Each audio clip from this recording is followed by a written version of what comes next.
मला ह्याच्यापेक्षा ना एक कॅटेगरी अतिशय छान वाटते जी आपल्या आईवडिलांची होती या याच्यावरती, ज्याला आपण असं म्हणूया रोटी कपडा मकान. आपल्या आईवडिलांनी काय केलं तर पोळी भाजी वरण भात आणि मला घर करता येईल का आणि मला मुलांना शिकवता येईल का. तर मी यांना पहिली जी आपली जनरेशन आहे हे आत्ता जे काय आपण म्हणू 35 ते 45 जे आहेत त्यांना आपण बॉरोवर असं म्हणूया, आणि आपले आईवडील जे आहेत ते आत्ता असं आपण म्हणूया 70 अभाव आहेत त्यांना आपण सेवर म्हणूया. त्यांना कधी इन्फ्लेशन कळलं नाही या सगळ्यामध्ये, पण त्यांनी पोस्टाच्या माध्यमातून रिकरिंगच्या माध्यमातून पैसे बाजूला टाकले, मुलांना शिकवलं, स्वतःचं एक छोटं घर केलं आणि पोळी भाजी वरणभात अतिशय सुखाने राहिले. भले ते वेल्थ क्रिएट करू शकले नाहीत, त्यांना इन्फ्लेशन कळलं नाही की माझा रिटर्न हा इन्फ्लेशनपेक्षा जास्ती असावा, पण आज त्यांच्याकडे त्यामुळे ₹2 बाजूला आहेत. तर सेव्हर्स आर बेटर दॅन द बॉरोवर्स असं मला वाटतं या सगळ्यामध्ये.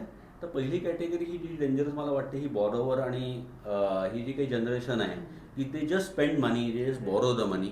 तर सेव्हर्स आर बेटर दॅन द बॉरोवर्स. आणि मग सेव्हर्समधनं आपल्याला काय करता येईल या सगळ्यावरती, तर ह्या सेव्हर लोकांना ना स्मार्ट इन्व्हेस्टर इन्फ्लुअन्स करतात असं मला वाटतं.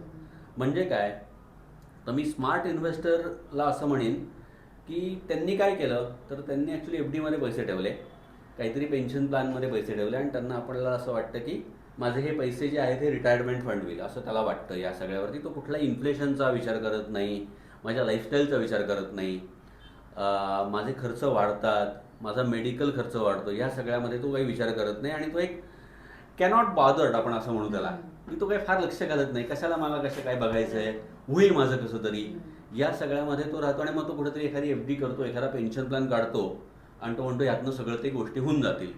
याला आपण असं म्हणूया कॅनॉट बॉदर्ड. आणि एक असा इन्व्हेस्टर आहे या सगळ्यामध्ये की जो सिनिक म्हणूया आपण, की याच्यावरती असा आहे की they know Y equity investment do not work.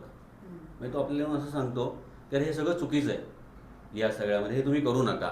या they feel that they get carried away या याच्यावरती. Strangely they follow the market and discuss the same. आणि ह्या सगळ्यामध्ये होतं काय की या सगळ्यामधनं तो ॲक्च्युली कुठेच राहत नाही. आणि मग सगळ्यात शेवटचा जो स्मार्ट इन्व्हेस्टर मला असं वाटतो की जो काय असेल, तर तो मला असं वाटतं की तो असा आहे की गॅमलर आहे तो. म्हणजे तो काय करतो तर तो असं सांगतो की डे ट्रेडिंग केलं पाहिजे, क्रिप्टो करन्सीमध्ये काहीतरी केलं पाहिजे, एफ&ओ केलं पाहिजे, ऑप्शन सेल्स केले पाहिजेत या सगळ्यावरती, आणि त्यातनं खूप मोठे पैसे बनतात, आपण खूप मोठे वेल्दी होतो असा त्याचा म्हणणं असतो. आणि तो सगळ्यांना इन्फ्लुअन्स करतो की तुम्ही सगळं जे काही करताय ना ते चुकीचं आहे, आणि ट्रेडिंग शॉर्ट टर्म जी सगळी गोष्ट आहे त्या सगळ्यामध्ये पैसे बनतात. ह्या इन्व्हेस्टरला जर का आपण असं विचारलं ना की अरे काय कसा म्हणतोय पोर्टफोलिओ, कसा आहे पोर्टफोलिओ, ॲक्च्युली पोर्टफोलिओ 90% 95% डाऊन असतो, पण तो म्हणतो एकदम छान चाललंय. आणि we just get influence with the this people. पण त्यांनी ॲक्च्युली पैसे घालवलेले असतात, त्यांनी कधीही पैसे बनवलेले नसतात. पण आपल्याला कौतुक काय वाटतं की अरे ह्याचे ना शॉर्ट टर्ममध्ये पैसे बनलेत, ह्याला आहे ना स्विंग ट्रेडिंग जमतंय, ह्याला इंट्राडे जमतंय या सगळ्यामध्ये. आत्ता मी नवीन एक ट्रेंड बघतो तो म्हणजे फॉरेक्समध्ये पण लोकांनी आता हे सगळं चालू केलं आहे. तर हे जे स्मार्ट इन्व्हेस्टर जे आहेत हे ॲक्च्युली इन्व्हेस्टर नाही आहेत, हे गॅम्बलर आहेत. यांना माझ्या मते कुठलेच पैसे बनवता येत नाहीत, पण ह्यांच्याकडे तेवढं धारिष्ट नाही की मला सांगता येईल की मी ट्रेडिंगमध्ये पैसे घालवले, तुम्ही हे करू नका या याच्यावरती. म्हणून ते चुकीची पद्धत अतिशय स्ट्रॉंगली तुला इन्फ्लुअन्स करतात की ट्रेडिंगमध्ये पैसे बनतात या याच्यावरती. तर मला असं वाटतं की हे गॅम्बलर आहेत या सगळ्यामध्ये. बॉरोवर, गॅम्बलर आणि सेव्हर असे आपल्याला 3 पद्धतीने ॲक्च्युली सायकोलॉजी आपल्याला डिव्हाइड करता येईल या सगळ्यामध्ये. मग त्यांनी करणं काय अपेक्षित आहे ॲज अ इन्व्हेस्टर, तर मला असं वाटतं की त्यांनी अतिशय शांतपणे विचार केला पाहिजे. आणि लॉंग टर्म इन्व्हेस्टिंग म्हणजे काय हे ॲक्च्युली कोणाकडनं तरी समजून घेतलं पाहिजे. म्हणजे काय तर it is like a Chak De India या याच्यावरती.